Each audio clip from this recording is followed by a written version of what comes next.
پھنسا دیا گیا اور انعام رکھ کر اس کو فرار گھوشت کر دیا گیا۔ میری بیوی ایک گھریلو عورت ہے، سیاست نہیں جانتی، مگر مجبوری میں اپنا خط پڑھنے کے لیے میں نے اپنی بیوی سے کہا کہ آپ ہی جا کے میرا خط پڑھو۔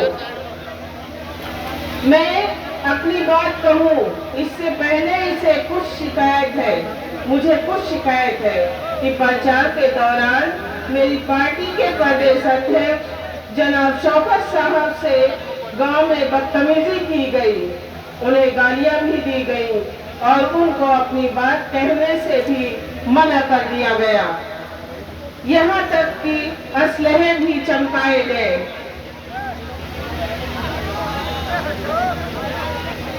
کٹھور کے نوجوانوں، آپ بہت بہادر ہو اور دلیر بھی ہو، لیکن کیا یہ بہادری اپنے بھائیوں کو دکھانا چاہیے جو آپ کے حق کی بات کہنے آئے ہو؟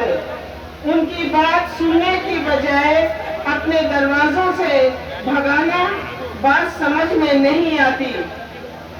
ہم سب کچھ مانگنے نہیں آئے ہیں، بلکہ صرف غفلت سے جگانے اور یہ کہنے آئے ہیں کہ مسلمانوں اپنا حق حصہ کب لوگے۔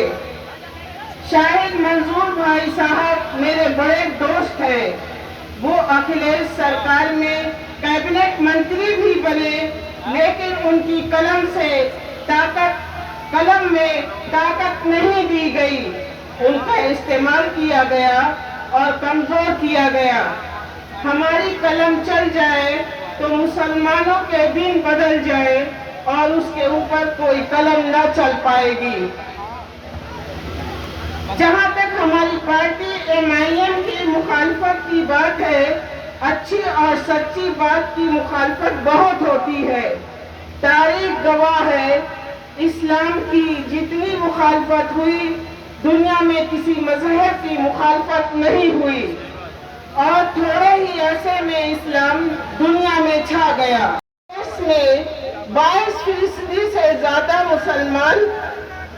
مسلمانوں سے پوچھو کہ تمہارا رہبر یا نیتا کون ہے؟ ہمارے پاس کوئی جواب نہیں ہے۔ ہم ہندوستان میں بنا رہبر کے ہیں۔ لوگوں، اللہ کے رسول صلی اللہ علیہ وسلم نے فرمایا ہے کہ اگر سفر میں بھی ہو تو اپنا ایک امیر چن لو، لیکن افسوس ہم 35 کروڑ مسلمانوں نے کوئی اپنا امیر یا رہبر کبھی نہیں چنا۔ ساتھیوں، بزرگوں اور نوجوانوں، کوئی پارٹی نہیں چاہتی کہ مسلمانوں کی پارٹی بنے، اس لیے کہ مسلمانوں کی تعداد سب سے زیادہ ہے اور ہم ووٹ کا سمندر ہیں۔ جس دن ہماری پارٹی MIM کے جھنڈے کے نیچے ہندوستان کا ندی اور مسلمان اکٹھا ہو جائے گا تو ساری پارٹیاں ندی اور نالے کی طرح آ کے ہم سے ملیں گے۔ ہم انشاءاللہ اپنی شرط پر حکومت بنائیں گے۔ ہمارے صدر اویسی صاحب مسلمانوں کا حق حصہ لے لیں گے۔ ہم ٹکٹ مانگنے والے نہیں بلکہ ٹکٹ دینے والے بن جائیں گے۔ ہم کو شک کی نظر سے دیکھا جاتا ہے، جبکہ اتہاس گواہ ہے کہ آزادی سے لے کے آج تک ہم نے اپنے ملک سے وفاداری کی ہے۔